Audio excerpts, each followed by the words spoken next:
오늘 여러분한테 들려드리고 싶은 말씀은 새 것이 되자는 거예요. 그러니까 저희가 헌 것은 별로 좋아하지 않잖아요. 항상 새 것, 되게 이렇게 뭐든지 신상 이런 걸 좋아하시는데요. 저는 주님을 만나고서는 새 것이 된다는 게 어떤 의미인지 이제 다시 깨닫게 됐어요. 저희 노숙계는 그 성찬식이 저희도 있어요. 그 노숙을 하면서 성찬을 할 수 있는 게 뭐냐면 그 떡을 팔던 할머니가 불쌍하니까 내일은 못 파니까 떡을 이제 노숙자한테 주고 가요. 할머니가. 그러면 그 떡을 들고 저희가 이제 떡을 떼서 먹어요. 예수님처럼. 그러니까 그 떡을 받은 사람이 예수님이 되고요. 그 주변에 있는 노숙자가 있는데 12제자가 되는 거예요. 그러니까 제가 아마 한 마가 정도 된 것 같아요. 옆에 이렇게 비스듬히 누운 것도 약간 로마식으로 누워가지고 떡을 먹는데 이게 떡을 먹으면서 가만히 먹으면 그렇잖아요. 그러니까 사람들이 이야기를 좋아해요. 처음에 막 야한 이야기, 막 여자 이야기 막 이런 거 하시다가 나중에는 이제 좀 진지한 이야기, 위로가 되는 이야기를 되게 좋아하시더라고요. 그래서 제가 형님들 제가 예전에 유년 시절에 들었던 이야기인데 좀 들어보실래요? 이 떡하고 관계가 있어요. 그러셨어요. 그랬더니 뭔데 얘기해봐. 그랬더니 예수님이라는 분이 계셨는데 그분은 자기 몸을 떡이라고 표현하셔가지고 우리 지금 이렇게 모인 사람들처럼 제자한테 떡을 떼주시면서 마지막을 이렇게 함께 해주셨어요. 그랬더니 야 그럼 우리가 마지막이라는 거야? 막장이라는 거야? 그래서 아니 그런 얘기는 아니고 한번 끝까지 들어보세요. 그분은 정말 죄가 하나도 없으셨어요.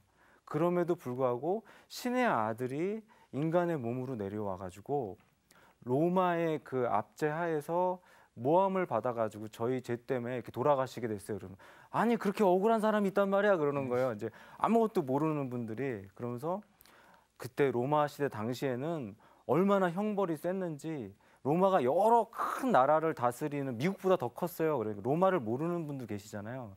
로마가 지금보다 미국보다 더 컸는데 그 로마에서 여러 나라를 다스리려다 보니까 형벌이 굉장히 셌어요. 그래서 반란을 일으켰다는 오명을 받고 예수라는 사람이 이제 처벌을 받는데 얼마나 센 처벌을 받았냐면 그 당시 로마의 갈고리는 3개로 돼가지고 채찍에 붙어 있어요. 그리고 채찍도 그냥 생 채찍이 아니라 거기에 유리나 이런 게 박혀 있어요. 그래서 한번 이렇게 내리치잖아요. 그러면 그 옛날에 로마의 요세푸스라는 역사학자가 기록한 바로 반란군을 십자가에 박히기 전에 채찍질을 4번만 해도 내장이 다 보일 정도로 그러니까 살이 파여가지고 거기서 피가 흐르다 못해서 이 창자가 보일 정도의 처벌이에요. 그냥 여러분들이 생각하는 그런 채찍질이 아니에요.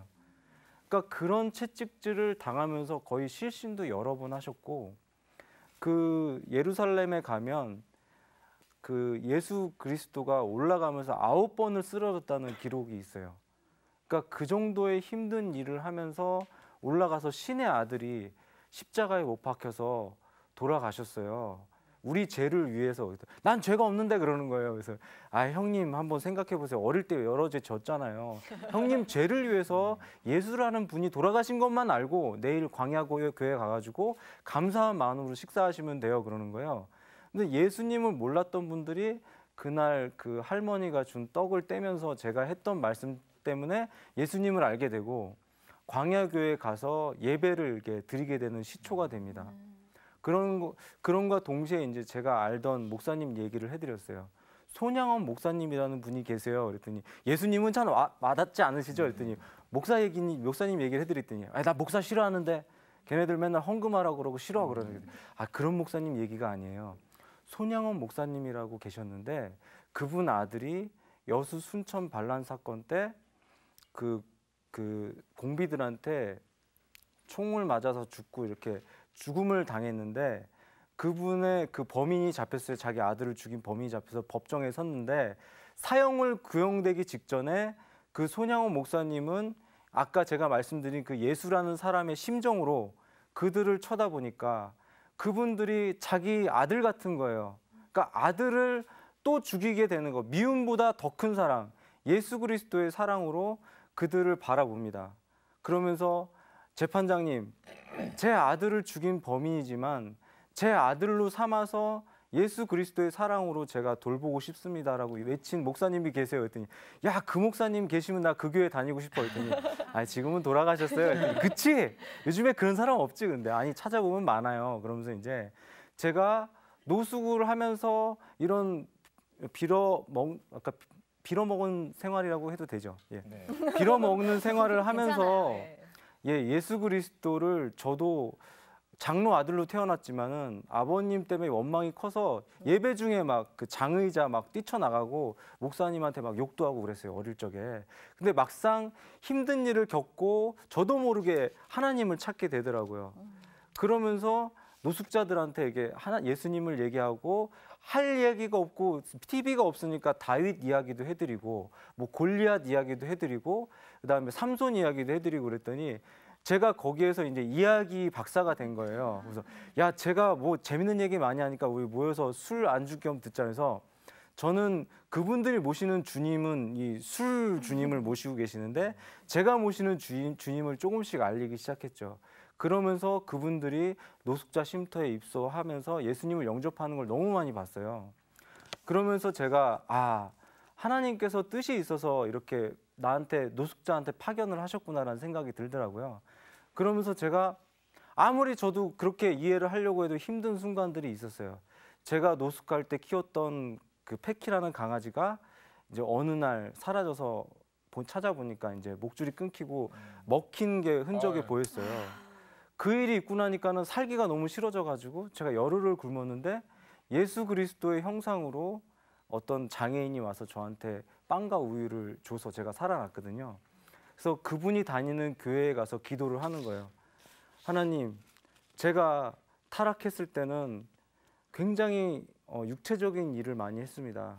제가 사실은 막 그 여러분이 아시는 그 룸사롱도 가고 또 건축을 하다 보니까 정말 여성분들한테는 굉장히 안 좋은 일들을 되게 많이 했고요. 제가 좋은 차를 타고 다니니까 생활이 너무 그 나쁜 일을 하는데 아주 최적화가 돼 있었어요. 그런 생활들을 회개하면서 제가 기도를 하기 시작합니다. 그러면서 하염없이 계속 우는데 예수 그리스도 형상으로 제 등 뒤에서 누가 이렇게 앉는 환영이 보이는 거예요. 그래서 제가 막 계속 기도를 하는데 나도 알 수 없는 그런 방언 기도가 나오는 거예요. 저는 나중에 알았어요. 방언 기도를 하면서 환상을 보여주시는데 제가 우편에 달린 그 죄인인 거예요. 그런데 제 입은 계속 안 떨어지는 거예요. 제 입에는 제 죄악으로 덮인 이런 큰 담하고 같은 이런 구슬 같은 게 잔뜩 덮여 있는데 제가 기도를 한 8시간 정도 하니까 조금씩 이렇게 떨어져 나가는 환상을 보여주시더라고요. 그러면서 주 예수 그리스도시여, 주님께서 낙원에 이르시거든 저 같은 노숙자를 기억해 주십시오라는 제가 말을 하는데 그게 방언으로 나오는데 저한테는 해석이 되더라고요. 그 체험을 하면서 진짜 힘드니까 제발 나를 이제 좀 데려가 달라고. 내가 하나님이 나를 파견한 건 알겠는데 나로서는 감당하기 어려우니까는 제발 이제는 좀 나를 여기 교회에서 끝내주시든지, 내가 열흘을 굶었으니까 다시 살리면은 당신의 뜻이 있을 거 아니냐라는 말을 했어요. 그랬더니 하나님께서 저한테 딱 한마디 해주시는 게 뭐냐면, 감당치 못할 시험은 내가 너한테 허락하지 않았다는 그런 성경 말씀을 저한테 들려주시더라고요.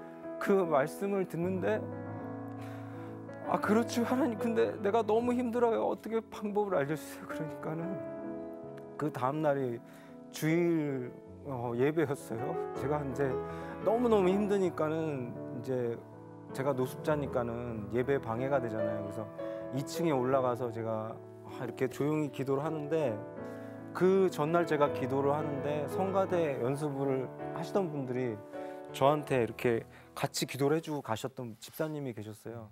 그 집사님이 성가대에 서서 저를 향해서 계속 손을 모으고 찬양할 때도 앞을 안 보시고 저를 보면서 계속 이렇게 찬양을 하시더라고요. 그래서 너무 감동을 많이 받았어요. 그분한테 또 환영이 보이는 거예요. 그분이 저한테 이렇게 그 찬송을 하는데 천부여 의지 없어서라는 찬송에도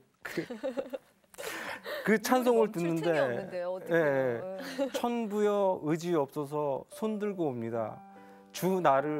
주께서마저 나를 외면하시면 내가 어디를 갑니까? 이런 찬송이었어요. 그래서 제가 창피하게도 엉엉 계속 울었어요. 그 예배 중에 계속 울었어요. 그래서 그 하나님을 그렇게 영접하고 나서 제가 그날 성경책을 보다가 그 말씀을 하나 보게 됩니다. 고린도후서 5장 17절 말씀인데요. 그런즉 누구든지 그리스도 안에 있으면 새로운 피조물이라 이전 것은 지나갔으니 보라 새 것이 되었도다라는 말씀을 듣게 됐어요. 그래, 내가 지금은 노숙자지만 예수 그리스도 안에서는 새로운 피조물이다. 아, 감사합니다. 네. 그래, 이전에 내가 나쁜 짓 하고 내가 없는 사람 괴롭히고 내가 사업하다 정말 하나님께서 주신 그 많은 선한 일을 하고 주신 재물을 사탄의 꾀임에 빠져서 내가 날렸지만 내가 이 순간부터 이 시점부터 그리스도의 새로운 피조물이 되자라는 생각을 했어요. 그래서 제가 노숙 생활을 청산을 하고 이제 집으로 복귀를 했죠. 제일 먼저 한 거는 저희 아버지를 붙잡고 그렇게 엉엉 울었어요. 제가 노숙할 때 가장 슬펐던 게 아버지한테 내가 사랑한다는 말을 한 번도 해드린 적이 없었던 거예요. 내가 망하고 나니까 우리 아버지가 나를 얼마나 사랑했고 하나님이 나를 얼마나 사랑했는지 알게 됐어요. 그래서 아버님을 잡고 제가 회개를 하고 아버님하고의 화해가 이루어지니까 정말 성경에 나오는 그런 새 사람이 될 수 있는 기본 바탕이 되더라고요.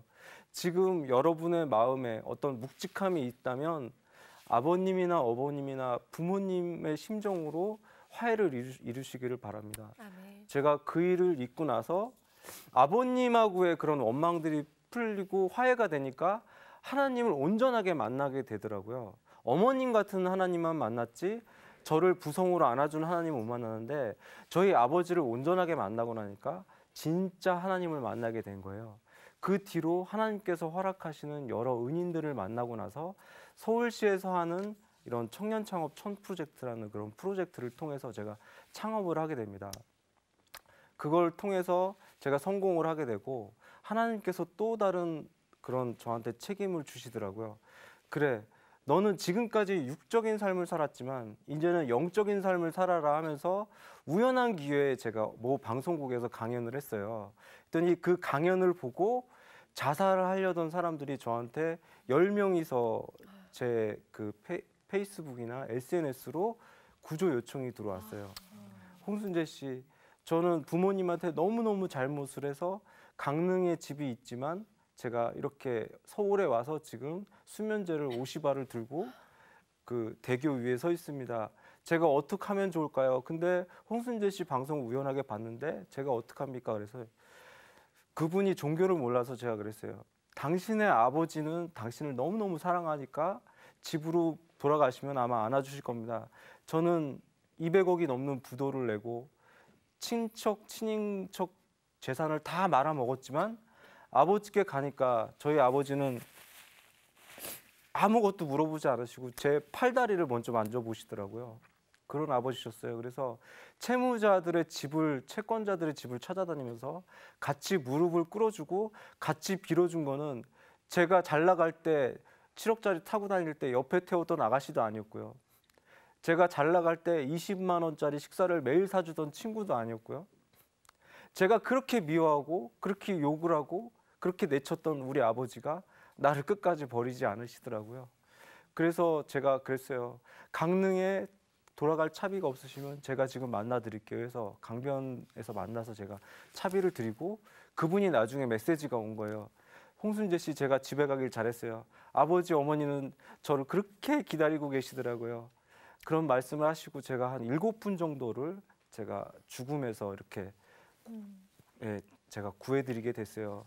하나님께서는 여러분을 향한 영적인, 그리고 이 세상의 크리스찬들을 향한 영적인 이런 일들을 여러분을 통해 펼치기를 바라시고, 그리고 여러분들이 지금 굉장히 힘드신 분들 많을 거예요. 하지만 그 속에 담긴 하나님의 뜻을 잘 살펴보면 이런 말들이 떠올리실 겁니다.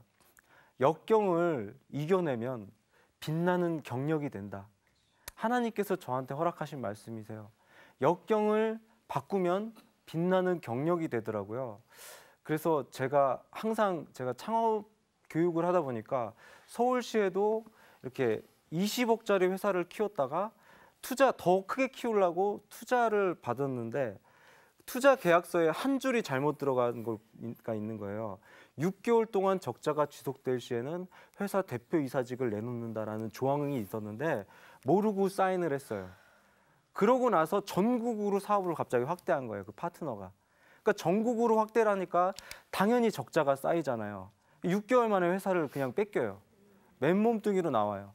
그래서 그분도 자살을 하려고 그러다가 저를 찾아오신 거예요. 그래서 홍순재 씨, 나 이러이러하게 이렇게 자살하려고 하는데 어떻게 생각하세요? 그랬더니 저도 그런 삶을 살았지만 나는 노숙까지 하고 한쪽 다리에 장애까지 얻고 불법 추신 때문에 이랬지만 하나님께서는 나를 살려주시고 이렇게 귀한 당신을 만나게 됐습니다. 그런 말씀을 드리고 최선을 다해 주십시오. 내가 서울시에서 할 수 있는 도움은 많이 드리겠습니다 했더니 그분이 용기를 내고 자살하려던 마음을 바꿔서 제가 개최한 한 5천만 원 정도 되는 창업 대회에서 나가서 그분이 2위를 해서 지금 쿠나 ENT라는 그 애견 용품 회사를 크게 키워가지고 지금 모 마트 큰 모 마트나 이런 롯데마트나 이런데 지금 납품을 전용관이 생겨가지고 월 한 5억 정도 되는 매출을 일으키고 있어요. 그리고 제가 창업 심사를 하다 보니까 여학생, 대학생인데 그 건강 음료로 창업하는 여학생이 있는데 정말 50만 원 가지고 창업을 한 거예요. 근데 되게 좋은 평가를 기대하고 대구에서 올라온 학생이 있었는데 심사위원들은 창업을 안 해본 심사위원들이 두 분이 계셨고 저만 창업 경험이 있었어요. 그건 좀 바뀌어야 되는 것 같아요. 그러니까 창업 경험이 없는 분들은 비판만 하는 거예요. 그러니까 분석하고 그건 창업의 가치가 없다 그랬는데 저는 노숙까지 하고 제가 창업을 해보고 힘든 경험이 있으니까 하나님한테 기도를 하고 그 사람을 바라보니까 너무너무 애처로운 거예요. 그래서 제가 건강 음료 진짜 맛이 없는데 제가 5잔을 연속으로 들이켰어요. 그러면서 최고의 아이템입니다. 용기를 내시고 저도 기도해 드릴 테니까 용기를 내세요. 제가 도와드리겠습니다 했는데 지금 그분이 비록 그 창업 내용은 아니지만 지금 탑 스피커즈라는 강연 회사를 차려서 박경철 씨 아시죠? 시골의사 박경철 씨를 전국 투어하는 그런 강연 연사 회사를 만들었어요. 예, 그리고 또 한 친구는 그 자살하려던 중학생이 있었는데 어머니가 초등학교 때부터 그 과학고를 보내려고 거의 사육하듯이 이제 애를 공부를 시킨 거예요. 그러니까 중학교 2학년 때 얘가 미쳐가지고 엄마 구두를 신고 그냥 나가버린 거예요. 자살을 하려고. 그래서 마지막으로 도로에 뛰어들기 전에 아버지한테 전화를 한 거예요. 아버지, 내가 과학고를 못 갈 것 같아요. 아버지, 나 같은 쓰레기는 필요가 없으니까 아버지 저를 포기하세요. 난 뛰어내릴게요. 그러니까 아버지가 출장을 가다가 유턴을 해가지고 네가 하고 싶은 게 뭐냐? 그랬더니 아빠, 나는 새로운 걸 만드는 걸 좋아해요. 그랬더니 과학고를 지망하던 애를 실업계 고등학교로 보낸 거예요. 근데 제가 실업계 강의를 가서 그 친구를 만났는데 그 친구가 사실 내가 좋아서 오긴 했는데 어떤 목표가 없어요. 그랬더니 하나님께서 너한테 부여하신 달란트가 있을 거야. 한번 같이 생각해보자 해서 같이 만든 그 아이템으로 모 방송사 창업 대회에 나와가지고 1등을 해서 고졸 그 연구원, 대기업 고졸 연구원으로 취업을 해서 지금은 왕성한 강사로 지금 활동을 하고 있습니다. 예. 하나님께서는 저한테 정말 노숙이라는 단련을 허락하셨어요. 감당치 못할 시험을 주시는 하나님이 아니라는 걸 저는 깨닫고요. 제가 이제는 교도소 창업까지 맡게 됐어요. 제가 어릴 때 본드 불고 마약 빨고는 안 해본 일이 없다 보니까 교도소 강연까지 가게 되는데 거기 계신 분들은 이 수갑을 차고 강의를 듣는 청중은 제가 처음 봤어요. 근데 제가 막 이렇게 본드도 하고 가스도 하고 이런 말씀도 드리고 노숙했던 말씀을 드리니까 아버지 얘기를 하니까 그 살인하고 막 강도하고 강간했던 분들이 우시는 거예요. 그래서 그 교도소장님이 내가 여기 교도소에 근무한 지 오래됐는데 한 번도 이 살인자가 우는 걸 처음 봤대요. 그러면서 선생님이 교도소 창업을 같이 맡아주면 좋겠다는 말씀하셔서 지금 제가 준비를 하고 있고 7월부터 본격적으로 교도소 창업 강연을 합니다.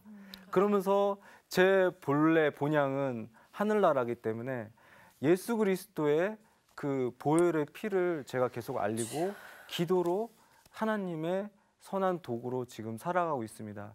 여러분들 2013년 어느 해보다 힘들고 고난의 해라고 합니다. 하지만 하나님께서 허락하신 광야입니다. 광야 생활을 여러분들 잘 하셔가지고 하나님의 믿음에 젖과 꿀이 흐르는 가나안 땅에 입성하시는 우리 여러분들이 되시길 바랍니다. 오늘 강의 들어주셔서 감사합니다. 네. 감사합니다.